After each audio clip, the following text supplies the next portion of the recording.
కానీ నిన్న హోలీ సందర్భంగా హాలిడే కావున ముఖ్యంగా మనకు నిన్న షేర్ మార్కెట్కు సెలవు.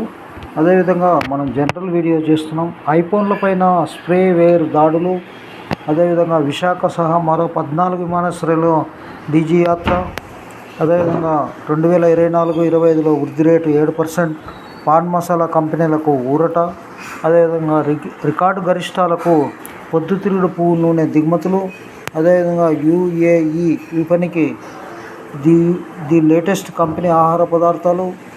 మనకు ముఖ్యంగా దీంట్లో గురించి మనం మాట్లాడుకున్నట్లయితే షేర్ మార్కెట్ ఇండియాలో భారతదేశంలో ఎలక్షన్ రాబోతున్నాయి.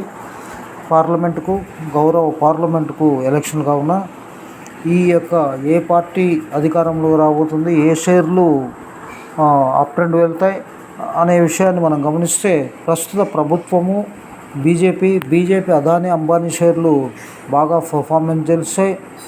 రెండోసారి అధికారంలోకి వచ్చిన తర్వాత 200, 300 ఉన్నటువంటి షేర్లు ఈరోజు 2000 నుంచి 3000 వరకు వెళ్ళడం, కొన్ని ప్రాబ్లమ్స్, కొంత వేగు చుక్కలైనటువంటి కొన్ని కంపెనీస్ వాళ్ళు వీళ్ళ మీద ప్రెస్ మీట్లో చెప్పడం, ఈ విధంగా జరుగుతూ ఉన్నప్పుడు అవి కొంచెం ఒడిదుడుకులు కావడం జరిగింది.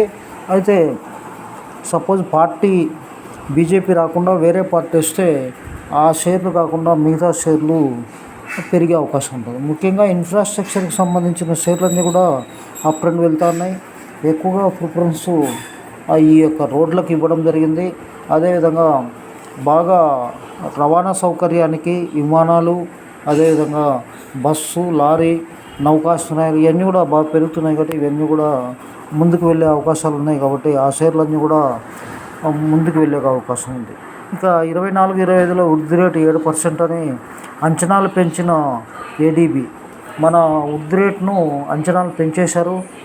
అదే అంచనాలు కానీ వస్తే మనకు ద్రవ్యోల్బణం తగ్గించుకుంటూ అభివృద్ధిని కాంక్షిస్తూ ఆ అభివృద్ధిని వైపు వెళ్తుందని చెప్పి మనకు వార్తలు వస్తున్నాయి. అదేవిధంగా కరోనా ఎఫెక్టు, అదేవిధంగా ఫార్మా కంపెనీల యొక్క అభివృద్ధి, ఇవన్నీ కూడా ప్రజలకు మేలు చేసేటువంటిది. అదేవిధంగా ఉద్యోగ కల్పన, ఉపాధి కల్పన, ఇవన్నీ కూడా చూస్తున్నారు.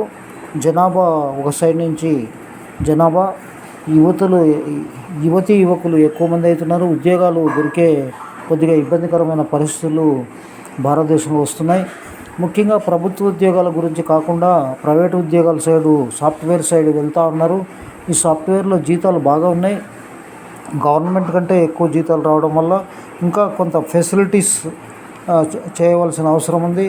అదేవిధంగా హైదరాబాద్ నగరంలో ఈ యొక్క ఫార్మా కానీ, అదేవిధంగా ఐటీ కానీ పర్ఫార్మెన్స్ చూపిస్తూ ఉన్నాయి. దీంట్లో కావాల్సినటువంటి మౌలిక సదుపాయాలన్నీ కూడా ప్రభుత్వం ఏర్పాటు చేస్తుంది.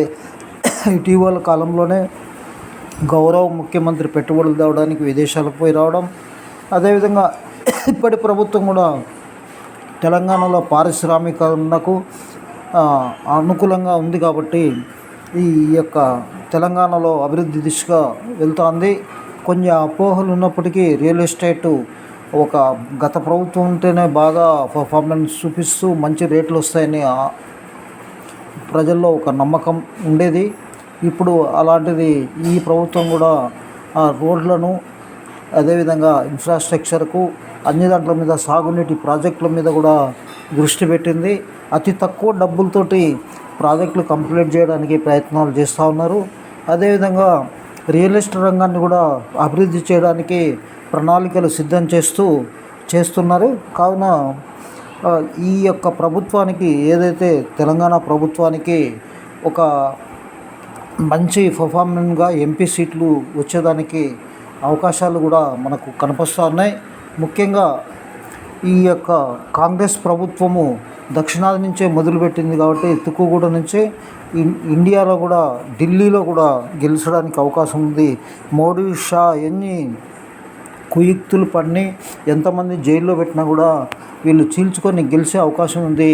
తెలంగాణలో ఏ విధంగా రేవంత్ రెడ్డి గెలిచి వచ్చాడో అదేవిధంగా భారతదేశంలో రాహుల్ గాంధీ కూడా అదేవిధంగా వచ్చే అవకాశాలు ఉన్నాయి. కాబట్టి కొన్ని కంపెనీలకు అదానీ అంబానీకి వణుకు పుడుతుంది, మిగతా వాళ్ళకు మంచి లాభం జరగడానికి అవకాశం ఉంది. సమాన న్యాయం, సమాన ధర్మం, అదేవిధంగా అందరికీ లోన్స్, ప్రజల యొక్క జీవన ప్రమాణాలు కూడా పెరిగే అవకాశాలు ఉంటాయి. స్వేచ్ఛ ఎక్కువగా కాబట్టి ఈ విధంగా ఈరోజు జనరల్ వీడియో చేయడం జరిగింది. నమస్తే, థ్యాంక్ యూ వెరీ మచ్.